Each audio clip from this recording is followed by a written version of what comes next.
was 24 hours away from giving birth when my husband kissed me goodbye, grabbed his suitcase, and left for a vacation with his parents. I want you to sit with that for a second. 24 hours. My belly was so big, I couldn't tie my own shoes. I had swollen ankles like 2 grapefruits stuffed in my socks. And my husband, Mark, stood in our bedroom doorway with a rolling suitcase like he was heading to a business conference instead of walking out on his 9 months pregnant wife. I laughed at first. I really did. I thought, he's pulling my leg. Men don't actually do this. He wasn't joking. And folks, by the time the story is over, you're going to want to throw your remote control at the screen. Part 1. How we got here. My name's Diane. I'm 58 now, but this happened back when I was 31, pregnant with our first child, a little girl we'd already decided to name Caroline. Mark and I had been married 6 years by then. Good years, mostly. He worked at a regional bank, steady job, never missed a house payment. On paper, he looked like a solid husband. But there was one thing about Mark that ate away at our marriage like termites in an old porch. He could never, not once, put his foot down with his parents. His mother, Patricia, ran that family like she was still clocking in at a job she never retired from. And his father, Walter, just nodded along to whatever Patricia decided. If Patricia said the sky was orange, Walter would tell you he'd always thought so himself. Every holiday, every Sunday dinner, every vacation, it'd been around Patricia's calendar, never mine. I remember our first Thanksgiving as a married couple. I'd planned a small dinner, just the two of us, candles, the whole 9 yards. Patricia called at 4 p.m. and said, "We're coming over. We already left." Mark didn't even apologize. He just said, "Diane, they're my parents," like that phrase was a magic spell that ended every argument before it began. If you're watching this and your mother-in-law has ever waltzed into your house uninvited and rearranged your kitchen cabinets to be helpful, go ahead and drop a comment right now.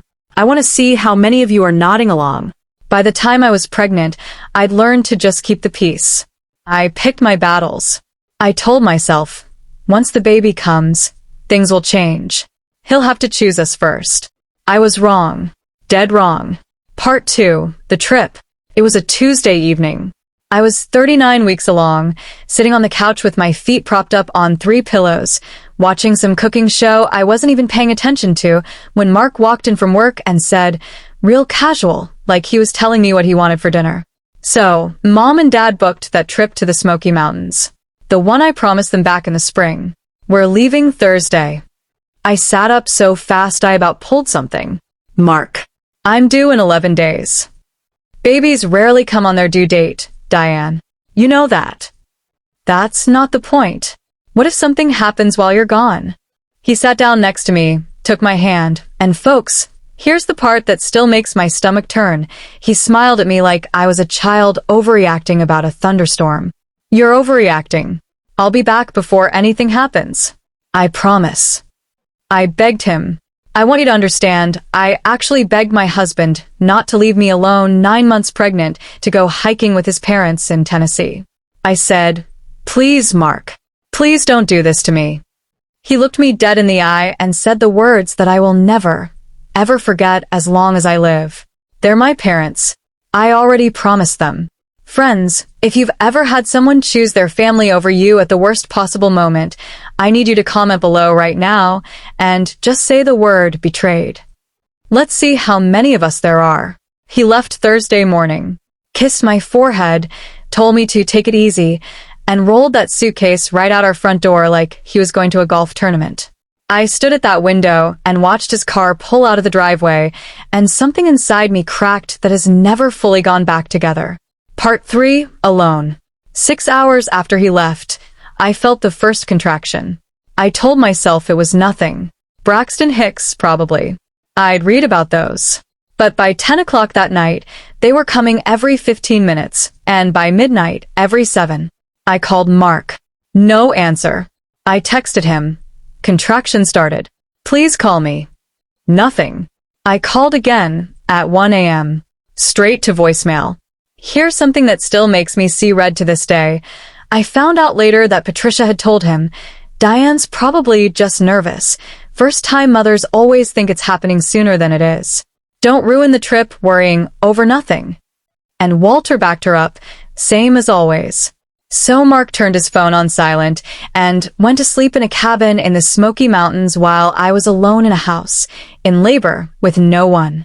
If that doesn't make you want to comment something not so nice about Patricia, I don't know what will. Go on, say it. I'll read every one. By 3 a.m. I couldn't take it anymore. I called my younger sister, Renee, who lived 20 minutes away. She picked up on the second ring, and God bless her. She was at my door in 15 minutes flat, still in her pajama pants, hair a mess, car keys in one hand and her purse half zipped in the other. She drove me to the hospital. She held my hand through every single contraction. And when the nurse asked kindly, "Is your husband on his way?" I just shook my head and started crying. Right there in that hospital bed, hooked up to monitors, no makeup, hair plastered to my forehead, completely and utterly alone except for my sister squeezing my hand like she was never going to let go. I tried calling Mark 11 times that night. 11 times. Part 4. Caroline. 18 hours later, on a Friday morning, my daughter Caroline came into this world. 7 pounds, 2 ounces. A full head of dark hair, just like her daddy's. And her daddy wasn't there to see it. Renee was the first person besides me and the medical staff to hold that baby. Not her father. Her aunt. I remember looking down at Caroline's tiny face and thinking, and I want you to really hear this, because it's the moment that changed everything for me. The person I needed most wasn't there. That sentence sat in my chest like a stone for years afterward. Mark finally called back around 9 a.m., cheerful as could be, talking about the hike they'd done that morning. I said 3 words. Caroline was born. There was a long silence on the line. Then he said, "I'm coming home right now." He didn't, though. Not right away. He drove his parents back to their house first, a 4-hour detour, because Patricia wasn't feeling well enough to drive herself. It was 2 more days before he walked into that hospital room. 2 days, folks. 2 days to meet his own daughter. Part 5. The apology that wasn't. When Mark finally showed up, he looked sheepish, sure. He apologized. But here's where it gets good or bad, depending on how you look at it. He kept saying things like, "I didn't think it would actually happen that fast," and Mom said first labors take forever. Every single excuse somehow looped back to his parents, like he couldn't even apologize without dragging them into it.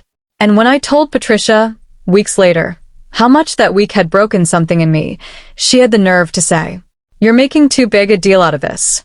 The baby's here. She's healthy. What's the problem?" I want you to comment right now if you've ever had an in-law minimize your pain like that. Like it was an inconvenience that you dared to be hurt. That was the moment I stopped begging anyone in that family for respect. Part 6. The years that followed. I'm not going to sit here and tell you I left him the next week, because that's not what happened, and this story is about truth, not fairy tales. What happened instead was slower, and in some ways, more satisfying. I pour myself into Caroline, into my job. I went back to work in marketing and ended up getting promoted twice over the next 4 years. I started managing our money like it was mine to protect, because frankly, I didn't trust Mark's spine when it came to protecting anything from his parents, including our finances. Meanwhile, Mark kept being Mark. Every birthday, every holiday, every vacation, Patricia and Walter came first. I stopped fighting it.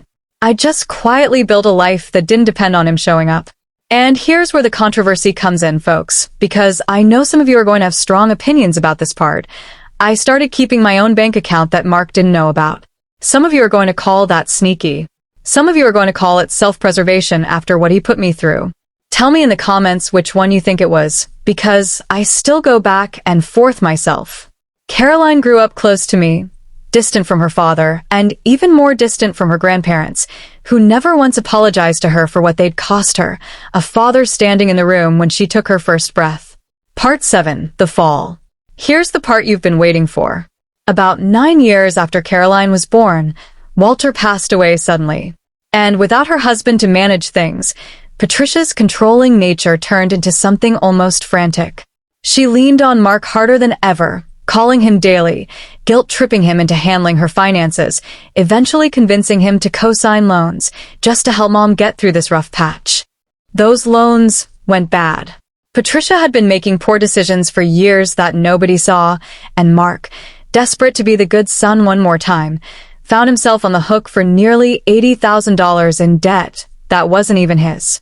His marriage to his second wife, by then, since ours had ended a couple years prior, collapsed under the financial strain.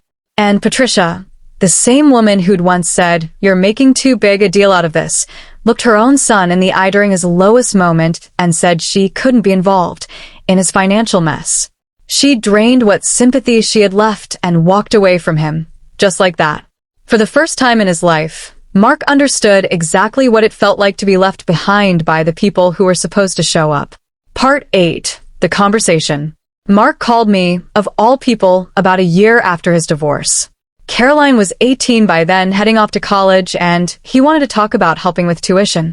We met at a diner, the kind with the vinyl booths and bottomless coffee. And somewhere between the small talk and the tuition numbers, he just looked at me and said it. "Leaving you when you were about to give birth was the biggest mistake of my life." I didn't yell. I didn't bring up old wounds with venom. I just told him the truth, calm as I could manage. "You weren't there for the most important day of my life, Mark. I sat in that hospital bed alone, calling you 11 times, and you didn't answer because your mother told you not to worry. I never forgot that. Not for one single day." He didn't argue. He just nodded, and for the first time in the 18 years I'd known him, he looked like a man who finally understood the weight of what he'd done. The ending. Today, Caroline and I have the kind of bond most mothers only dream of. She knows the whole story, every bit of it, and she's the one who told me I should share it. I've got peace now. I've got boundaries. I've got a life I built brick by brick while a man who couldn't choose me kept choosing everyone else. And Mark? He's still paying off debt that was never his to begin with, living with the consequences of a lifetime of putting his parents above his own family. So here's the lesson, plain and simple, the way my own grandmother might have put it. When someone keeps choosing everybody else over you, time after time, don't be surprised when one day you're not around to choose anymore. If this story hit close to home for you, or if you've got a mother-in-law story of your own that needs to be heard, I want to hear it in the comments below. And if you haven't already, hit that subscribe button. There's a whole lot more stories like this one coming your way, and trust me, you don't want to miss them. Take care of yourselves, and take care of the people who actually show up for you.